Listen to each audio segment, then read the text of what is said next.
Bonjour et bienvenue dans ce nouvel épisode de mon podcast IMO, votre rendez-vous avec l'immobilier, le podcast de My Sweet IMO. Aujourd'hui, on parle marché, on parle tendance avec Cyril Janin. Bonjour. Bonjour. Cyril, vous êtes président du portail Bien Ici. Quelle est votre vision du marché? Ça a failli repartir. On en est où exactement? Ça a failli repartir. Il y a la réponse dans la question. Euh, non, ce qu'on peut dire, c'est que le marché, il fait des yo-yo, il fait des hauts et il fait des bas. Et ces hauts et ces bas, ils vont de mon point de vue, de manière accélérée. C'est-à-dire qu'ils sont de plus en plus, les variations sont de plus en plus fortes. Et je peux vous donner un chiffre qui n'est pas un chiffre de Bien Ici, mais de Google, qui dit que post-Covid, on a eu donc une euphorie de l'immobilier en 2022. Et Google, qui est le maître de l'Internet, mesure la requête, donc maison et appartement. Et le nombre de requêtes maison-appartement était divisé par deux entre 2024 versus 2022 qui était le plus haut. Donc on a eu un plus haut en 2022, là on est sur un plus bas. Euh, on sent quand même des prémices de redémarrage, parce que nous on mesure finalement qui va regarder combien d'annonces, qui va répondre à les annonces, et donc là on sent depuis le mois de mai-juin un redémarrage du marché. Alors dans votre question, est-ce que c'est structurel, conjoncturel, avec les changements politiques en France, peut-être de législation qui vont se passer, je ne peux pas trop le dire. En tout cas, nous, on revoit une hausse. Et finalement, le marché, il est intéressant pour celui qui est porteur de projet.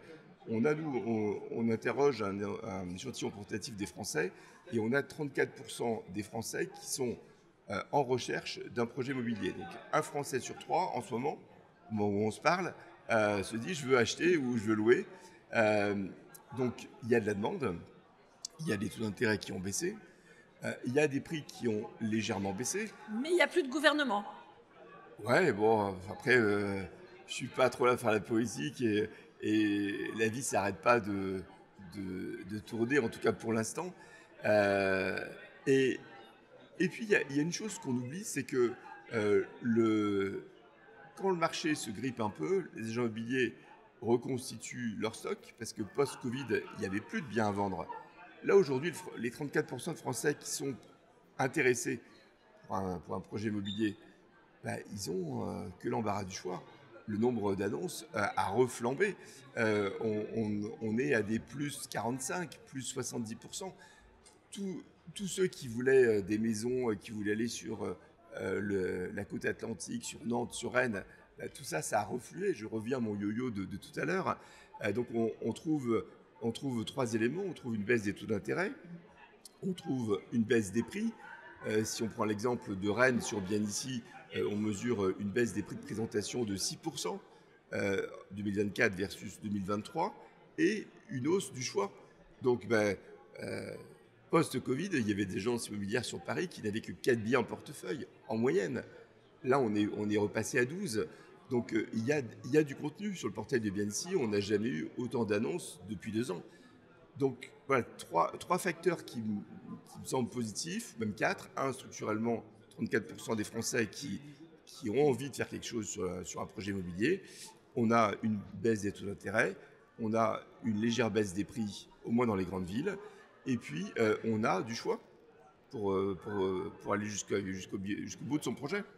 Bon, alors j'hésite quand même. Qu'est-ce que je fais? J'achète ou je loue? Est-ce qu'il y a des villes où vous dites, bah là c'est quand même plus intéressant de louer aujourd'hui que d'acheter parce que Mais les prix n'ont pas encore suffisamment reculé? ce qui est très compliqué sur la location, c'est que toujours en 2 ans, le volume de biens disponibles, là, il a été divisé par 2,5. Donc, il n'y a plus de biens sur le marché.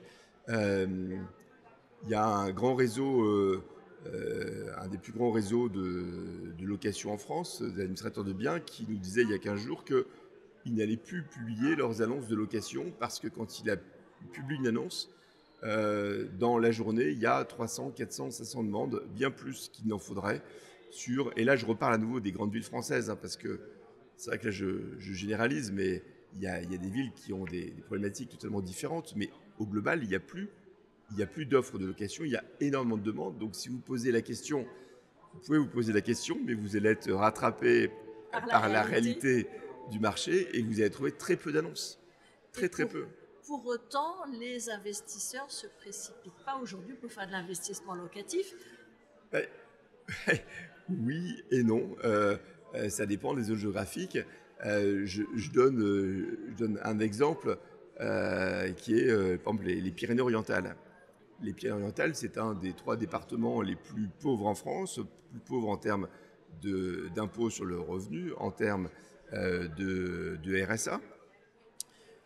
Et du taux de chômage. Dans ce département, les gens qui habitent les Pyrénées-Orientales n'ont pas les moyens d'acheter un bien. Pour autant, avec les fameux 3D, le décès, le divorce ou le déménagement, il y a quand même de la rotation, il y a quand même des propriétaires qui ont envie de vendre. Donc quand le bien arrive sur le marché, il n'y a pas preneur, ou il y a très peu de preneurs, les locaux n'ont pas l'argent, et pour autant, ils ont besoin de se loger. Donc, dans ce département, par exemple, les prix sont très bas.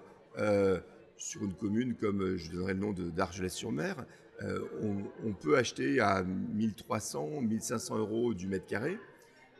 Pour un Parisien, c'est des prix divisés par 7 ou par 8 versus ce qu'on connaît. Et pour autant, il y a un besoin de location. Et donc, le prix au mètre carré est très intéressant. Et là, on se trouve sur une petite commune de 15 000 habitants, pas forcément très connue et vue d'un Parisien. Donc un investisseur, ce qu'il faut, c'est faire le job de regarder commune par commune quel est le prix au mètre carré versus la valeur locative d'un bien. Donc le conseil du jour de Cyril Janin, c'est investissez à Argelès. Le centre d'Argelès-sur-Mer est magnifique. Et juste la commune d'à côté, Collioure, les prix sont par 4 ou par 5 parce que ça a été élu notamment cette année plus beau village de France. Et donc il y a une question d'effet de mode, une question d'offre et de demande, d'engouement, parce que quand on parle de prix, on est dans un secteur quand même libre et capitalistique, donc c'est l'offre et la demande qui fait le prix.